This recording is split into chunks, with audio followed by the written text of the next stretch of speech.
Welcome to Keiser Voices, the story of success, brought to you by Keiser University Graduate School, here where the academic world meets personal triumph. Join us today as we dive into the captivating tales of success.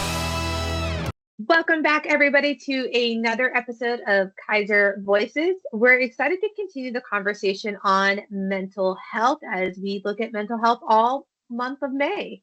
Joining us today is Dr. Jen Danilowski. She's a professor from our psychology department here at Keiser University's Graduate School. And we're going to take a look at mental health in the workplace, where we find that balance and how do we avoid burnout. So, Dr. Danilowski, thank you for joining us. Thank you for having me. I'm just really excited to get to spend more time with you. So, always a plus. So, to get us started, I think maybe we should talk about what is workplace burnout. Yeah. I think something that's really relevant, right? When we think about, burnout from a psychological place, it's emotional exhaustion, right? But it's really so much more than that. The World Health Organization, looked at this in 2019, which is ironic, right before the pandemic, right? And everything shut down. But they looked at this as an organizational issue, right? When we think about kind of workplace culture and I always laugh when I think about the term like workplace culture, right? Because, I think about it like, what is a culture like, scientifically, it's this kind of medium that breeds bacteria and all sorts of, gunk, right? And, when we think about, other terms, for toxic workplaces, right? We think about like, oh, this is a breeding ground for something, or this is, it's festering, or, it's a petri dish of things. So, that term always kind of rolls, but when we think about what burnout is essentially, if you think about what your bandwidth is, what our emotional availability is, in any given day, I think it sometimes gets conflated with stress, right? I mean, stress is every day, it's the, oh my gosh, I come back from a weekend and I have, a million emails to respond to, or, the hot water heater breaks down, or, these are just the normal things that happen in life. But sometimes I think we kind of, think about burnout is the same thing, but it's not, because I have a million emails doesn't mean that I'm burned out. It means that I'm stressed, right? So, burnout is essentially this idea of emotional exhaustion, that I don't have the resources available to be able to make really good decisions. I don't have the support around me. We know that psychologically, when we don't have a solid foundation, it can result in a lot of different things. Burnout is associated with poor sleep and, increased levels of depression and anxiety and, that kind of feeling of being overwhelmed all the time. But it's that inability to access what we need in order to kind of get there. Is workplace burnout new? Like, is this a new concept? And I ask that because, thinking back, and I think it's relevant to our conversation with mental health, I could not imagine my parents or my grandparents saying, oh, I'm burnt out. Right. But I feel like that's part of our terminology, and more so the generations after us, like they're going to say, I'm burnt out. I'm overstressed. I can't do this. Right. I mean, so is it new, or is this something that's always been there? That's a great question. And I think it's a yes, and I think it has been there, but I don't think that we were as intentional about putting the language there, right? I mean, when we think about our parents' generation, and I think about my parents, my dad, was an engineer, and he, worked his entire life in kind of the same field, maybe not in the same places. My mom was an educator, and she actually taught in my elementary school for like 20 years. And this was what we looked at from previous generations, right? You stayed in the same job or the same arena, perhaps with the same company, and you kind of just continued to do the same thing over and over again.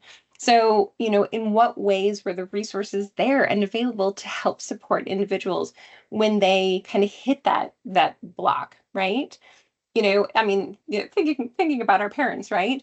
There was a work ethic there that when you got stressed, you got overwhelmed, what did you do?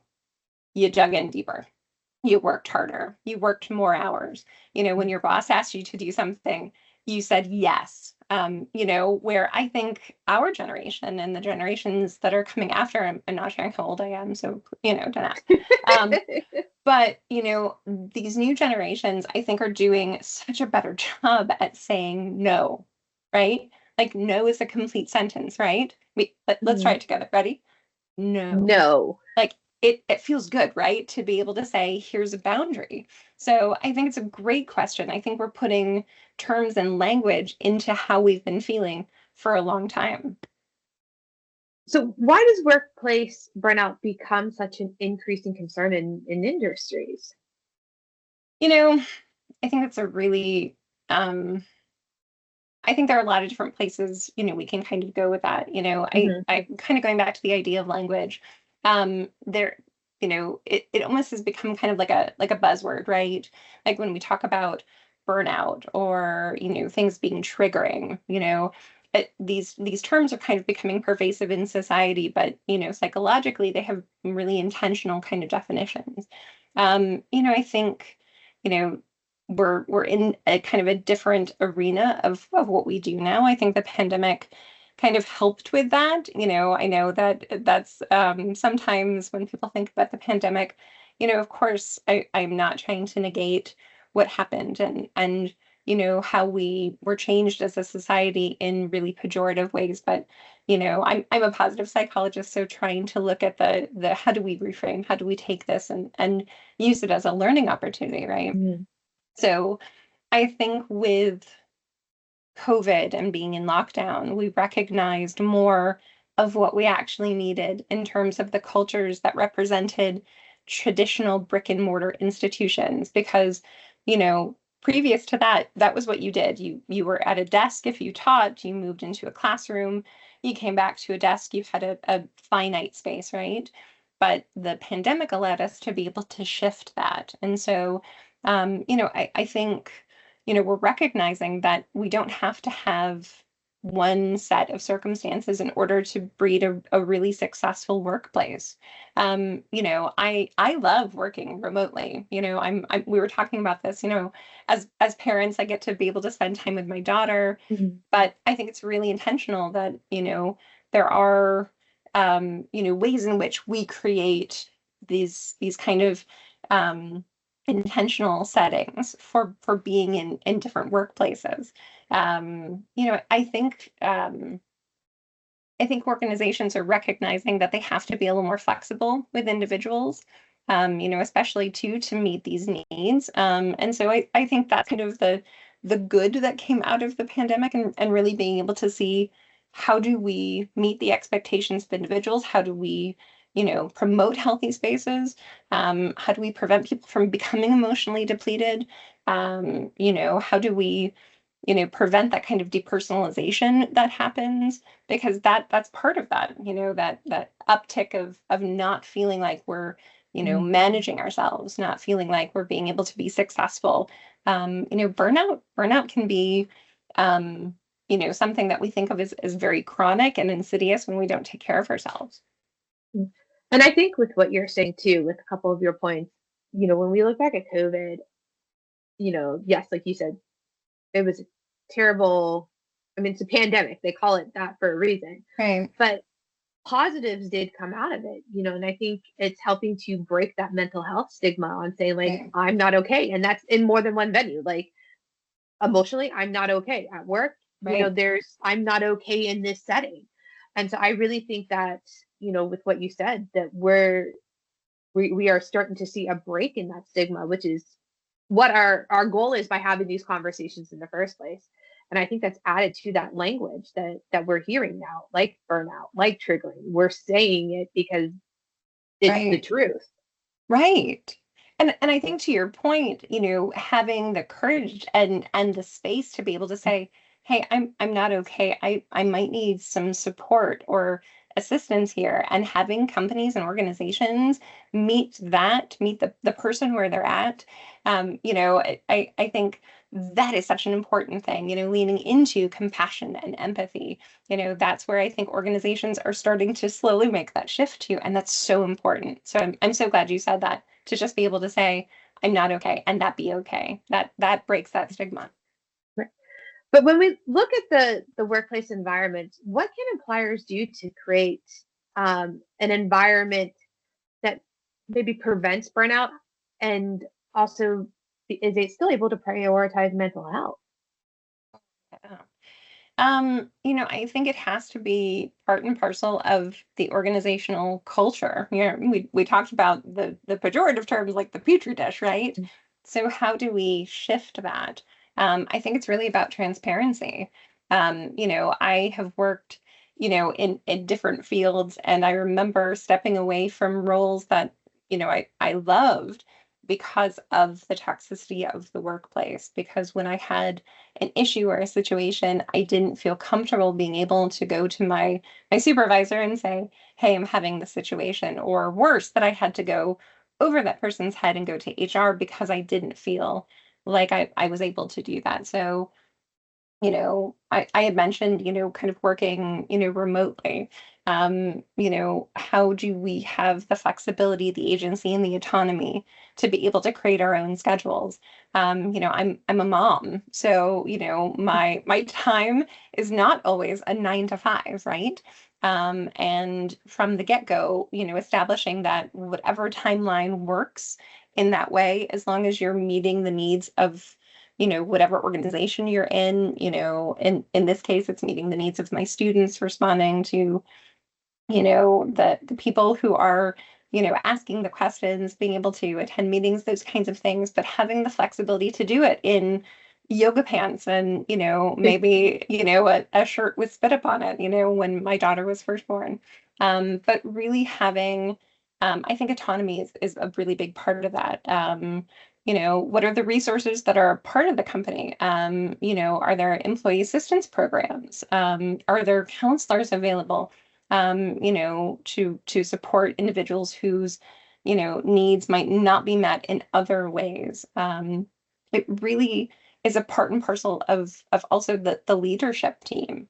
Do you feel comfortable and confident to one, be able to go to your immediate supervisor or the people who are around you to say, hey, I've got some stuff going on. I don't want to get to this point where I feel overwhelmed. I don't feel like my resources are there. But it also works on the flip side, to have supervisors and to have people in leadership who, recognize, hey, Jen, I've noticed that, the emails are, that normally are really energetic and happy. There's just something about the tone, or how are you doing? Or just a quick little, reaching out. Adam Grant is an IO psychologist, and he does a lot with burnout. And he said one of the things that is a kind of a balm, a salve, and if you will, to burnout, is to be able to, do the things that bring us joy in those moments where, we can. So it reminds us of who we are in those settings. So spending the time to say, hey, I'm going to spend, 5 minutes on a Monday sending out a couple of quick emails to somebody who made a difference, who, helped that week, or maybe adding a nice little note for your students to say, hey, you're doing a really great job in this environment, or, reaching out to your boss to say, thanks so much for your help on this project. I feel like I have so much more control and comfort moving forward with this X, Y, or Z. So I think it's really about that. But the other thing too that I think we have to remember is that this isn't. We sometimes think about this as a very individual thing, and we internalize it, right? We feel like if we're burned out, we're the only ones who are burned out, and it sometimes creates that internalized shame. So we don't want to acknowledge it, and we don't want to feel like we're burdening anybody. But we have to remember that there is a balance here. That the organization that we're a part of creates a foundational culture, and then we also feed on that, and it becomes in kind of its own way, like a pandemic, it spreads. So toxicity in any way spreads, just like positivity, feeling like you're supported. That's also, something that is contagious. You said a couple of things. I'm trying to decide where I want to go to first. But you had a couple of points. The one I think I want to emphasize first, because I think it's just as important as my second question, is it's what you said about HR and what you said about leadership. I think we expect HR to bear this weight of creating this culture, but it's not. It's the direct layers of leadership. It's the individuals that are in it. It's not just human resources with their employee assistance program. It is a company-wide thing, especially when it comes to leadership. Is that true? Right. Oh, for sure. Absolutely. So let me tell you a quick story. So, when I was this was about a year and a half ago, I was diagnosed with a brain tumor. Fun fact. And I remember, having to have this really hard conversation with my dean. I'm like, hey, have to have surgery. Don't know when I'm going to be back teaching. And I can't begin to tell you the support that I had from that leadership team, that immediate sphere, right? So the dean and the coordinator at the institution that I was at before were so supportive and made it a non-issue. And in that way, something that was extremely personal and difficult to kind of wrap my head around, pun intended, was made much more manageable, I think, in that way. And so, while that's not a story of burnout, it's just an example of empathy that was a part of that small region that I was in, right? Mm-hmm. And so, is it that we feel comfortable being able to go to the people who are in our immediate spheres? And, I'm sure I could, flip the question to you, Heather, and go, how many, bad bosses do we remember, and Right. did we learn from them? Right. I mean, being in, various roles of teaching in academia, but also in administration, I learned from the good ones, but I also learned from the really terrible ones. And so, yes, I mean, that is so important, I think, to be able to know that the people who you work closest with have empathy and compassion and see you as a human, see you as an individual is huge. And I want to go back to the other part too about the individual. Um, are there strategies that we could use to maintain a healthy work-life balance? Because I've heard that work-life balance to some degree can be a myth if you allow it to. Oh yeah. So, I think it helps to kind of know kind of like what the trifecta is, what the warning signs are in order to kind of know, Mm-hmm. am I approaching the warning zone, right? It's that physical and emotional exhaustion. If I know that I'm just emotionally, I don't have it to give, our bodies feed into that, it's that mind body connection. If I'm tired emotionally, my body's going to, kind of exhibit those characteristics physiologically just as much as the physiological impacts our ability to see things clearly down the road. And this kind of snowballs. We Mm-hmm. might notice ourselves becoming more detached or more cynical or more numb to things that are happening in our kind of immediate sphere. I use the example of, you come back from the weekend, you might have been recharged. You got to, lay out in the sun, read a book, and then you look at your inbox and you're like, "Oh, I have a million emails, and so emailed me 5 times in the span of 5 minutes." And, all of those things start to happen. So we notice ourselves becoming more and more detached. And so that can actually lead to that lack of motivation. How do I meet the needs of my immediate pressing concerns? Maybe you don't respond to things right away, or when you think you do, then your boss sends you an email, hey, I needed this thing like yesterday. And then we start to second guess, we start to doubt, we start to have guilt and shame about the things that we think we're not doing. And then we start to tell ourselves this story of, oh, I might not be cut out for this. Maybe I need to find something else. And that feeds into that burnout. I just don't have the bandwidth or the capacity to be able to do it. So, how do we set, kind of clear, going back to your question, clear, Mm-hmm. relevant expectations for what it is that we need? I think boundaries are really important, just as important as no, but let's expand on that a little bit, right? When I was working up in my career, I thought I had to do all the things, right? And raise your hand if, you've done this before kind of thing, that we felt like we had to do all the things in order to prove our worth, right? Right. Sure, let me take on that role. Let me head up that committee. Sure, I can send out this email. Fill in the blank, right? As opposed to saying, thank you, but I don't have the ability to do that right now, but consider me for it later. So we can say no in a nice way that also conveys a boundary, you know. No, I'm not able to do that right now is still a complete sentence. But setting up those boundaries to be able to know what it is we can and cannot take on. Doing things, for example, that allow us to separate work and our personal lives. I think well, we talked about the benefits of coming out of the pandemic and being able to see a much more kind of open, sourcing of institutions that are much more flexible with the way in which, places are being organized. I think one of the important things too is for us to set up a space that we can come into work and then we step away from it. Because it's easy, right, working from home to go, oh, I'm gonna just do this at 8 o'clock. Somebody sent me an email, or oh, I have this project to work on. I can just sit at my computer and do it at 10. So sometimes it's also about saying, I'm gonna give myself these hours to work, or maybe to come in at a certain time, or to dress the part. I laughed that I wear yoga pants. But that's because I run around with a tiny human. But dressing for the occasion, and then when we turn off our computer, then we dress down, setting timers for things. One of my kind of favorite things to do is a version of the Pomodoro timer, which, so, my computer has a little, timer. It turns on the music, I set it for a certain amount of work hours, and then it gives me breaks at certain intervals.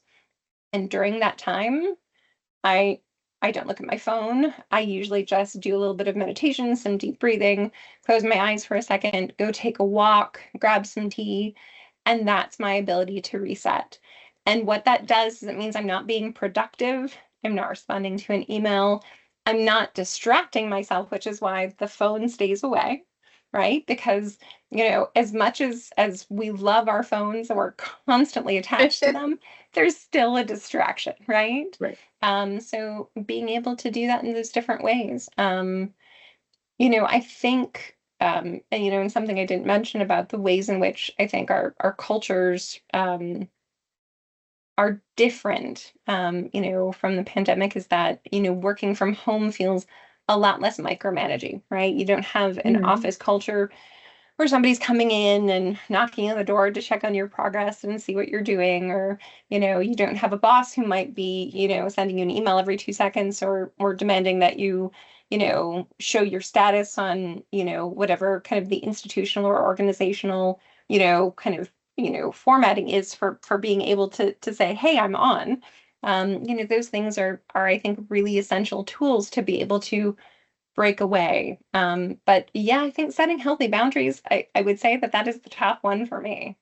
No, and then I'm glad you went back and mentioned like what some of those signs that you're approaching the burnout is. I didn't even think to ask you that. But that's a good point. Like you have to know yourself and understand that you're shifting. You're not being as productive. Your energy's changing. Your outlook on your role, the people around you has completely changed, and that's the most obvious sign that maybe something's going on here. Right, exactly. And I think we're getting better at it, at being able to share and be vulnerable and authentic. I don't think we're entirely there yet, because that again goes back to the cultures that we're in. Do we have the ability to do that? So again, this is, where we're finding a balance, am I comfortable because the organization allows me to do so, which then creates this beautiful cycle of, okay, I did this once, I know I can come back, and it creates a really beautiful cycle. No, that makes a lot of sense. What advice would you give to someone who feels that their mental health is starting to affect their job performance? I know you mentioned boundaries. Yeah. Is there anything else? I think it's remembering that we're not alone, right? It can feel really isolating when we're in these situations, when we're in these places. Um, it can feel very, very alone, like we're in this kind of dark space and we can't see our way out. So, finding a really good support system, who are your trusted people that, and this might be, 5 people, or a group of people that you can count on one hand that, if your car broke down at 3 in the morning, that you could call and say, hey, Heather, I'm on the side of the road and, my car is broken down and I can't get a hold of anybody else. Can you come get me? And that person is like, yeah, let me throw on, something, with my yoga pants and I will come and, pick you up. I think that, helps us to not internalize because I think historically, psychologic, foundations have always been to get people to this kind of line of normal, right? And so, taking what we know of, um, you know, what people think of in terms of, oh, I don't talk about the things that are going on with me because I don't want somebody to think there's something wrong with me. I think we're now giving a name to it. And when that happens, we become really empowered. So, I would definitely say you're not alone. Find your support system, find your people. Um, and also that's invitational, right? You don't have to share everything. I mean, I want to caution that, you may not feel entirely comfortable in that moment, saying to your supervisor, to your chair, whomever, I'm struggling with this issue. This is, because we have historically in the past, not been comfortable to do these things. So it does take some courage to be able to get there, right? So it should be invitational. How do we, approach these situations? And that's where that kind of, I think meeting ground, should happen between, the individual and the organization. But, you know, prioritizing you should be the first and foremost thing. I think, another one of those words that has kind of been bandied about is self-care, but it really is essential, right? It's doing the things that help us to regain a sense of balance, to fill up our bucket, if you will. So, in whatever ways that we can remind ourselves, we're not alone, to not internalize. There's a difference between, um, you know, I am wrong and there is something wrong. There's something wrong with me, I think, is that feeling of, I'm not enough, I'm not contributing enough, I'm not able to do the things that I thought I could do, and it just kind of the snowball just kind of rolls down the hill, right? And then we start to pick up on all these things, and before we know it, we're on Google and we're, looking up all of our symptoms and thinking there's something wrong, right? Right. So, leaning into the support systems of people who are honest critics who will tell you, I'm here. And that's different from saying, you're okay, you got this. So, we don't want to sugarcoat and it's not giving false hope so much as it's that kind of toxic positivity. It's look at the bright side, right? Well, we have to exist in both dimensions of that emotion, and so I think part of this emotional exhaustion has been part of that kind of interplay that, we're taught that sometimes we have to, put those hard things in a place and we have to, put on our Pollyanna glasses. Oh God, I just dated myself there. You know, put on the pink lenses and say everything is okay, even when it's not. So, finding the language to be able to express that. And I'm so appreciative that you said that, because it ties in a lot about the other two conversations that we've had on the first two episodes that have aired for Mental Health Month, about understanding yourself, understanding your limits, in all of your roles, whether that be you looking at you and as an individual, as a caregiver, and then even as an employee or a person in a workplace. Like, you have to know you, and you need to speak up. Not be afraid to understand that you're not alone, and that it's okay to, shorten it up to not be okay, but in whatever capacity that is. And I think that's so important that all of our guests so far have kept that emphasis in the conversation. And none of you are together when we interview you. So, I think it really, hopefully at this point, is hitting home to our listeners, if they've heard all 3 episodes, or if they go back and listen to the other episodes after listening to that one, that there is this underlining of creating these cultures at work, at home, in your relationships that are not toxic, but are positive, where you can be comfortable being you and talking.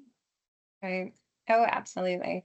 I was just in a meeting just the other day, because one of the other hats I wear is I work for a nonprofit. And so we get together, and we're kind of like a big family. And, families, I don't know if your family's anything like mine, you love each other, but sometimes, Uncle so-and-so says something at the dinner table and you're like, oh boy, okay. But we really love each other. And so I think one of the best things about the environment that we were in this way is, when we have challenging issues and we tackle them, we feel comfortable to say, I'm not okay with this. Here's what I'm feeling. And, we always come at it with the space of, here's how I'm feeling, how I'm taking this. And I think the more that we can do that with each other in small spaces, that is going to have that ripple effect into those larger spaces, right? Who are the people that you trust around you to be able to say this? And then that can give you kind of that alignment and that agency to be able to do that in other ways. And that essentially just builds our own efficacy. What I can do hard things when I'm have the stuff in front of me to do them. I can to coin something that a friend said, we do it when scared. Yeah. Thank you so much, Dr. Danilowski, for sharing these insights and talking to us about, the workplace and mental health. We greatly appreciate you being on our podcast with us this month. Oh, thank you so much for having me. It's always great to talk to you, Heather. And I always enjoy our conversation. And so hopefully that means we're going to have you back here soon. Anytime. And if you guys have enjoyed this conversation, please like, share, subscribe, and follow, and we will catch you on the next one. Thank you for journeying with us today on Keiser Voices, the story of success. As we close this chapter, remember, every story has its next page.